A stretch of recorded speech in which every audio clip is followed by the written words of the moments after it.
பாஜகவை சுமந்து கொண்டு செல்பவர் எடப்பாடி பழனிசாமி என்று விசிக தலைவர் திருமாவளவன் விமர்சித்துள்ளார்.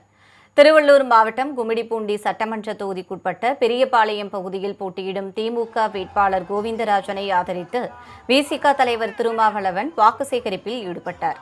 அப்போது பேசிய அவர், மதசார்பற்ற முற்போக்கு கூட்டணி கட்சியினர் பாஜக சங் பரிவார்களை விரட்டியடிக்க தனியாக நிற்க முடியாது, அதனால்தான் திமுக போன்ற கட்சிகளுடன் கூட்டணி அமைத்துள்ளோம் என்று தெரிவித்தார். பாஜகவை சுமந்து கொண்டு செல்பவர் எடப்பாடி பழனிசாமி என்று விமர்சித்தார். அதீதமான நம்பிக்கையை வைத்திருப்பவர்கள் புரட்சியாளர் அம்பேத்கர், தந்தை பெரியார், மாமேதை காரல் மார்க்ஸ் ஆகிய மாமனிதர்களின் கொள்கை வழியில் மக்களை அமைப்பாக்க வேண்டும், மக்களுக்கான உரிமைகளுக்கு போராட வேண்டும், மக்களை அரசியல் சக்தியாக வளர்த்தெடுக்க வேண்டும். அதன் மூலம் புரட்சியாளர் அம்பேத்கர் கண்ட கனவை நனவாக்குகிற வகையில் சமூக மாற்றத்தை உருவாக்க வேண்டும்.